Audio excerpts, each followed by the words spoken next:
사람이 각자 자기의 삶을 살아내는 그 모습을 보면 과거의 경험이라고 하는 것이 얼마나 크게 작용하는가라고 하는 것들을 알 수 있게 됩니다. 또한 특별히 신앙생활도 마찬가지인데요. 신앙생활을 어디서 해서 어떻게 해서 그 문화 속에서 배웠느냐에 따라서 각자 생각이 달라요. 열심히 막 통성으로 기도하는 것 위주로 지냈던 그러한 교회에서 있었던 분들은 조용한 교회를 보면 또 익숙하지가 않습니다. 근데 또 조용하게 또 말씀 위주로 신앙생활을 했던 사람들이 또 그 반대의 교회 가게 되면은 또 그것이 익숙하지가 않아요.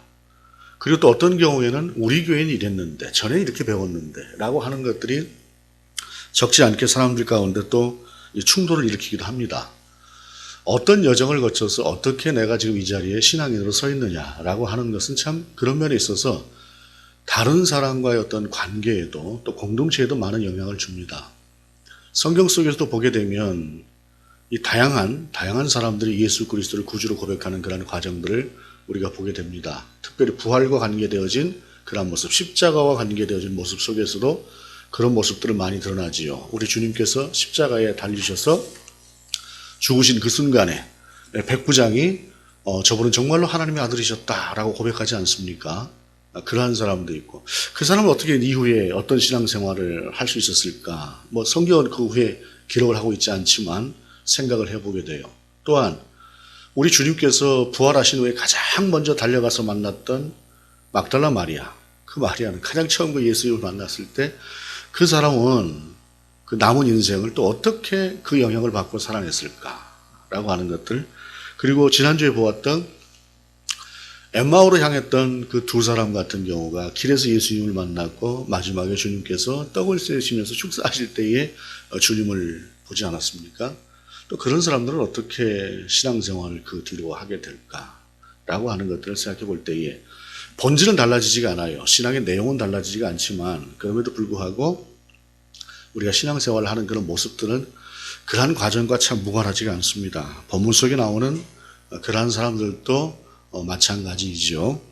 오늘 본문의 말씀입니다. 19절에 이날 곧 안식 후 첫날 저녁 때에 제자들이 유대인들을 두려워하여 모인 곳에 문들을 닫았더니, 이날이라고 하는 것은 지난주에 우리가 보았던 그날입니다. 엠마오로 가고 있었던 두 사람이 이 안식일 다음 날 엠마오로 가고 있었던 그날, 바로 그날 얘기예요. 그날은 이제 예를 들어서 낮에부터 시작해서 저녁 때까지 일을 기록했다고 한다면 오늘 본문은 그날 밤에 있었던, 그리고 예루살렘에서 있었던 일을 기록하고 있는 것입니다. 유대인들을 두려워하여 문을 잠궜다라고 하고 있는데, 문을 잠궜다라고 하는 이 말은 문을 걸어 잠궜다라고 하는 말이에요. 꽁꽁 걸어 잠궜다는 말입니다. 그 유대인들을 두려워했다고 하는 것이 우리는 어쩌면 실감이 나지 않을 수 있겠습니다만은 불과 우리 주님이 한 3, 4일 전에 잡히셨고 죽어 십자가에 달려 돌아가셨어요. 근데 그 과정이라고 하는 것이 얼마나 섬뜩했습니까? 불과 며칠 전까지만 해도 사람들 속에서 환호를 받으면서 그 옆에 내가 서 있다고 하는 것 자체가 굉장히 자랑스러웠어요. 예를 들자 우리가 한번 생각해 보십시다. 우리가 가깝게 지내는 분이 대통령이 됐는데 그 대통령 취임하는 때에 그 옆에 아주 내가 가까이 있어요. 내가 대통령을 만든 사람이야 하고 그 옆에 있을 때에 그것이 좀 자랑스럽지 않겠습니까? 내가 이렇게 열심히 했던 분이 대통령이 되었으면 내가 기분이 좋지, 왜 대통령이 됐을까 하는 사람 없을 거 아니에요. 그렇게 기분이 좋게 들떠 있었던 그러한 상황이 순간적으로 하루 만에 바뀌면서 우리 주님이 십자가에 달려 죽으셨다는 말이죠. 그 분위기가 얼마나 살벌했겠어요. 그리고 이제 안식일이 지나고 났으니 그 다음 날이니 이제 그 불똥이 우리에게까지 튀지 않을까. 이 자들이 예수님만 죽이고 말 것인가. 우리가 예수님 바로 옆에 있었던 최측근인데 우리는 어떻게 될 것인가 라고 하는 생각도 하고 있는데, 또 일부의 여자들은 예수님이 부활하셨다고 얘기를 하는 거예요. 부활하셨다고 하는 얘기를 들었으나 믿어지지가 않는 것이죠. 이 사람이라고 하는 것이, 이 사람들이 얼마나 지금 혼동스러웠겠어요. 정말 어떻게 해야 되는 것인가 하는 상태에서 그들이 모인 상태에서 문을 걸어 잠그고 있었다는 것이, 중요한 것이 그들이 모였다라고 하는 사실입니다. 흩어지지 않았어요. 그리고 함께 모여있고 문을 걸어 잠근 상태에서 함께 있었다고 하는 게는 우리가 하나님 앞에서 어떻게 해야 될 것인가. 이거는 기도지요.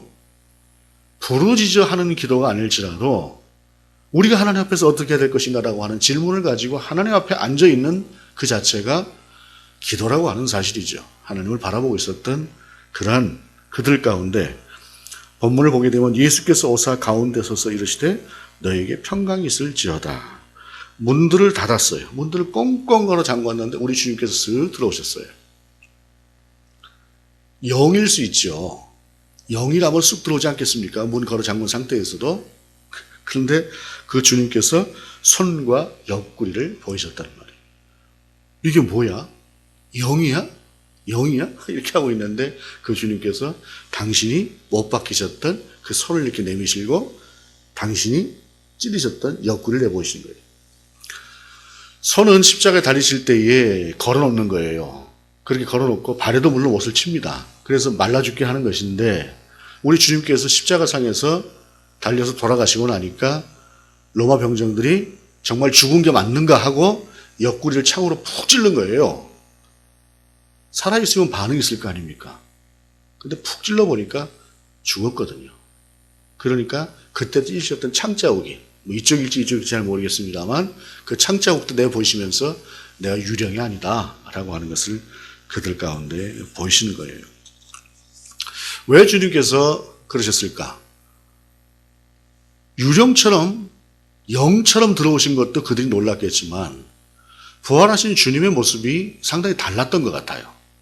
평소에 같이 있었던 우리가 그 달라진 주님의 모습을 한 가지 예수님의 십자가 이전에도 볼 수가 있어요. 그것은 뭐냐면 변화산에서의 모습 아닙니까? 변화산에서 우리 주님이 변화되셨을 때 그 엘리야와 모세와 함께 있을 때 주님이 눈처럼 흰 옷을 입고 이렇게 있었다라고 표현하고 있어요. 우리 주님이 어떤 상태로 변화되셨을지 모르겠지만 예를 들자면 우리의 모습이 그렇습니다. 때 빼고 박는다고 하는 말을 하죠. 우리가 평소에는 그렇게 그냥 대충 입고 있다가 어느 특별한 날 아주 머리끝부터 발끝까지 단장을 하고 머리끝부터 발끝까지 새 옷을 입고 이렇게 맞춰 입고 나가게 되면 평소에 그러지 않았던 사람들일수록 사람들이 보고 놀래요. 이 모습이라고 하는 것이 다르니까. 얼핏 보게 되면 모를 수도 있습니다. 그런데 하물며 우리 주님께서 부활하신 모습이라고 하는 것은 정말로 다르지 않았겠어요? 제자들이 잘 못 알아볼 수도 있던 것이죠. 분명히 주님이신데 어딘가 다른 그 느낌. 우리가 그걸 아우라라고도 이야기를 할 수가 있죠. 그런 모습을 보일 때 우리 주님께서 손을 보이시고 옆구리를 보이신 것이죠. 그러면서 주님이 하시는 말씀이 예수께서 오사 가운데 서서 이르시되 너희에게 평강이 있을지어다 라고 말씀하신 거예요. 우리 주님이 그들을 찾아오시면서 가장 먼저 주신 말씀은 평강이 있을지어다 였습니다.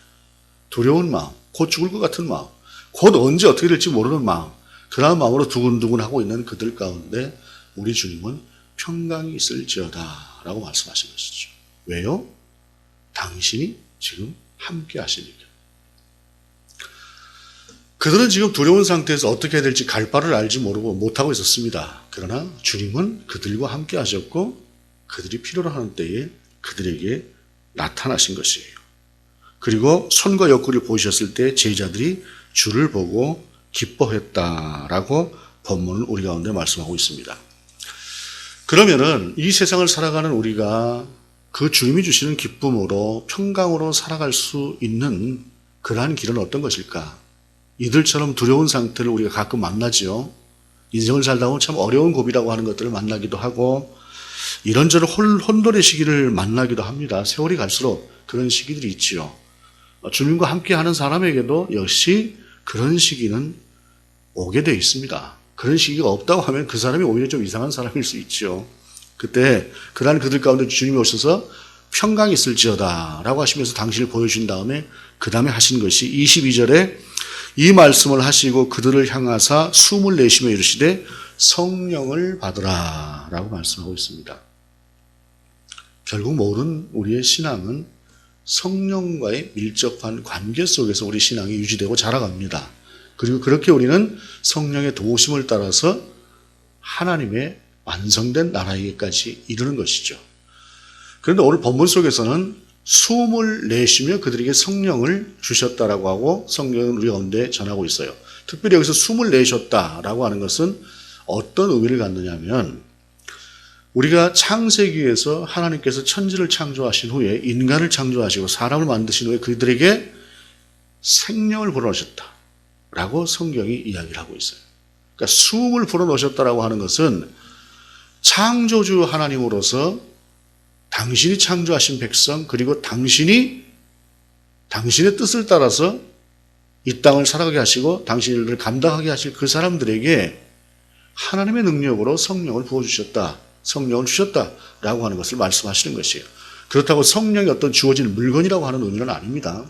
성령은 분명히 삼위일체의 하나님이시지만 그렇게 해서 그들이 또한 성령 하나님의 충만한 가운데 살아갈 수 있도록 우리 주님께서 그들에게 성령을 주셨다라고 하는 사실입니다. 그리고 그 성령은 오순절 이후에 강력하게 그들 가운데 함께 하시나 그러나 그러한 성령이 아니라고 할지라도 우리가 평강을 얻고 그리스도의 사람으로 살아가기 위해서는 필요한 것은 그 성령의 인도하심을 따라가는 삶이다라고 하는 것이에요. 그리고 우리가 비록 신앙에 있어서 조금 신앙적으로 장성한 사람이 있고 그렇지가 못한 사람이 있다고 할지라도 그 신앙을 존재케 하는 것 자체가 성령이다라고 하는 것입니다. 그러면서 주님은 21절에서 예수께서 또 이르시되 너희에게 평강이 있을지어다 아버지께서 나를 보내신 것 같이 나도 너희를 보내노라. 그러면서 이제 성령을 주셨어요. 주님의 사역을 감당하기 위해서 필요한 것도 성령이거니와 또한 23절에 너희가 누구의 죄든지 사하면 사해질 것이요 누구의 죄든지 그대로 두면 그대로 있으리라 하시니라. 결국 우리가 살아가면서 우리에게 능력이 주어지는 것도 바로 이러한 성령을 통해서라고 하는 것을 성경은 우리 가운데 보여주고 있다라고 하는 것입니다. 그런데 이제 문제가 어떤 것이냐면 24절입니다. 12 제자 중에 하나로서 디두모라 불리는 도마는 예수께서 오셨을 때에 함께 있지 아니한지라. 다 같이 있었는데 다 같이 함께 있었는데 도마만 그 자리에 없었어요. 왜 도마가 없었는지는 모르겠습니다. 그가 공동체를 떠난 것 같지는 않아요. 공동체를 떠난 것은 아닌데 무슨 개인적인 사정이 있었는가 그 함께 했던 자리에 도마가 없었습니다. 그런데 도마를 성경에서 몇 군데 소개하고 있는 것을 보면 이 사람은 상당히 이성적인 사람입니다. 뭔가 확실해야 뭔가를 믿는 사람이지 그냥 이렇게 대충 하는 사람은 아니에요. 그런 사람이니 우리 주님께서 살아나셨다라고 하는 것을 지금 11명 아닙니까? 유다는 떠났고 11명의 제자 중에 10명이 봤다라고 이야기를 하고 있어요. 10명이 증거를 하고 있어요. 근데 자기가 못 봤어요. 더군다나 10명뿐이 아니라 그 옆에 있었던 여자들도 예수님의 부활을 봤다라고 하는데 이 사람은 보지 않은 거예요. 못 믿겠다라고 하는 거죠. 보통 사람들 같으면 그래? 우리 주님이 부활하셨네? 이럴 텐데 이 사람은 그렇게 하지 않고 뭐라고 얘기를 하느냐 하면 25절에 다른 제자들이 그에게 이르되 우리가 주를 보았노라 하니 도마가 이르되 내가 그의 손에 못자국을 보며 내 손가락을 그 못자국에 넣으면 그러니까 손에다가 이게 진짜 이게 못자국이에요. 손만 보는 게 아니라 그 손에 못자국을 직접 한번 손을 넣어봐야 되겠다는 거예요. 그 다음에 내 손을 그 옆구리에 넣어오지 않고는 믿지 아니하겠노라 하니라. 그러니까 옆구리에 상처가 있어도 그 상처가 진짜인지 한번 내가 손을 한번 그걸 넣어서 그걸 만져봐야 그러고 믿겠다라고 이야기를 하는 것입니다. 저는 이 도마의 이 말을 들을 때마다 제가 처음 신앙생활을 할 때 생각이 나요. 그 중고등학교 시절부터 청년의 시절에 이르기까지 70년대부터 80년대에 이르기까지 이제 제가 신앙생활 하면서 겪었던 제 나름대로 그때 당시 고민이 있었습니다. 그것은 뭐냐면, 그때 당시는 이제 교회가 성령 운동을 하는 교회들이 많았어요. 특별히 그 중에 가장 이제 많이 나타나는 것 중에 하나가 이제 방언이 아니었습니까? 방언인데, 방언을 좀 받고 싶은데 나도 방언이 안 돼요. 다른 그 또래의 친구들은 기도하면 금방 방언이 터지더라고요. 금방 방언이 터지는데 저는 그 방언이 안 터져요. 고등학교 다닐 때부터 열심히 기도를 했습니다. 정말 열심히 기도를 하고 산에 올라가면 몇 시간씩 부르짖을 때에 목에 침이 거의 넘어가기 힘들 만큼 목이 부을 정도로 그렇게 기도를 하는데도 방언이 안 돼요. 사람들이 저를 보고 이상하게 생각을 합니다. 왜 저 친구는 방언이 안 되지? 신앙생활을 열심히 하는 것 같은데.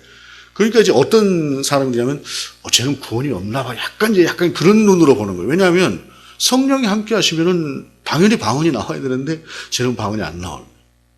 그러니까 쟤는 구원을 못 받은 애 아닌가. 뭐 이런 식으로 보는 눈길도 있고 하다 보니까 나는 분명히 믿음이 있는데 이게 참 어떻게 해야 되지 하는 그런 생각이 들더라고요.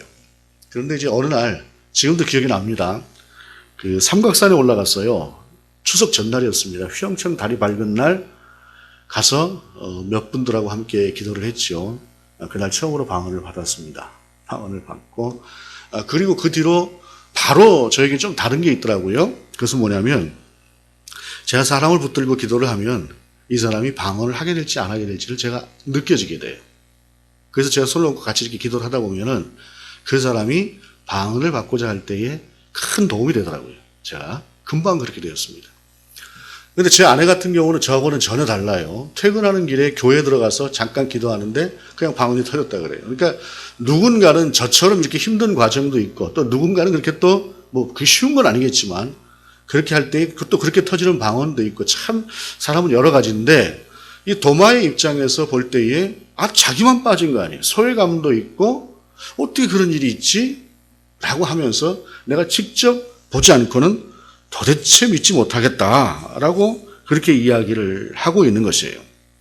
그런데 본문이 이제 그 다음에 말씀하십니다. 26절에 여드레를 지나서 제자들이 다시 집 안에 있을 때에 도마도 함께 있고 문들이 닫혔는데 예수께서 오사 가운데 서서 이르시되 너에게 평강이 있을지어다 하시고, 여기서 여드레를 지났다라고 하는 것은 일주일이 지났다는 말입니다. 그러니까 안식일 첫날, 우리로 말하면 주일이라는 얘기예요. 주일날 다시 또 그들이 함께 모였다라는 것이죠.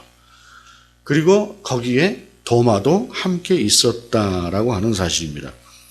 이 본문 속에서 보게 되면 본문이 요한복음이 기록되어진 것이 예수님께서 부활하신 후에 한 50년에서 60년 정도가 지난 후에 이 요한복음이 기록이 됐다라고 봐요, 대체적으로.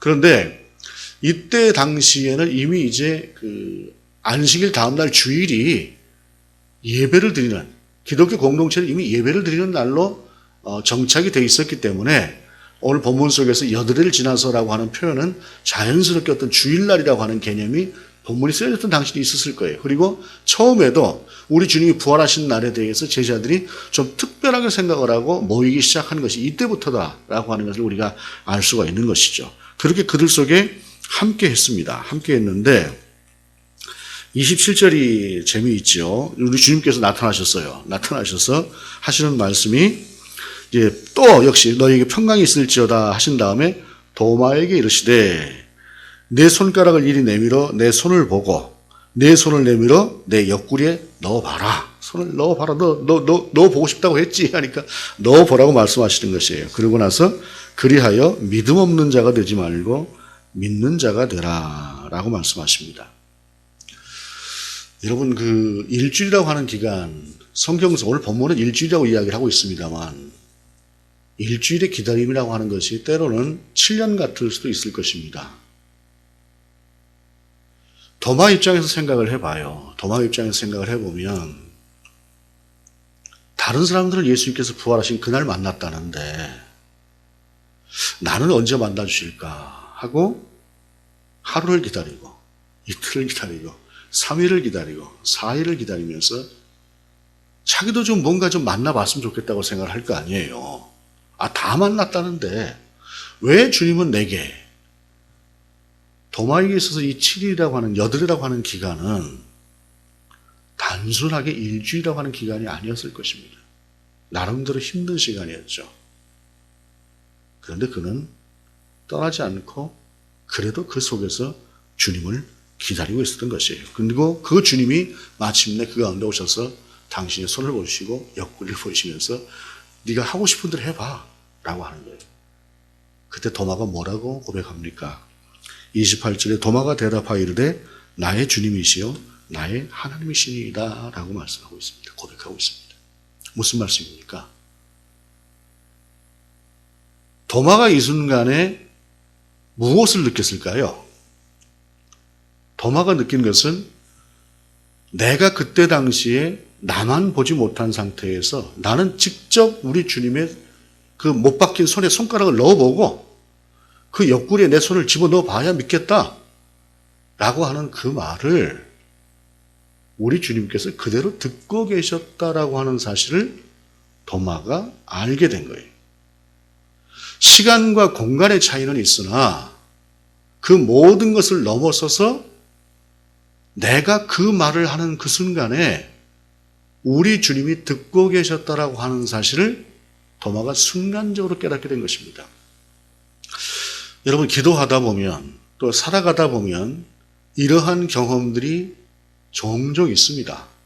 우리가 주님 앞에서 좀 답답하기도 하고 또 어떤 하나의 그 주님을 향해서 내가 탄원하고 기도하고 하는 그런 내용들을 우리 주님이 안 들으셨나? 라고 하는 그런 생각을 하고 있을 때에 너무 놀랍게도 우리 주님께서 내가 네 기도를 다 듣고 있었어? 너를 보고 있었어? 라고 하는 것을 우리 가운데 보이시는 그런 때가 있어요.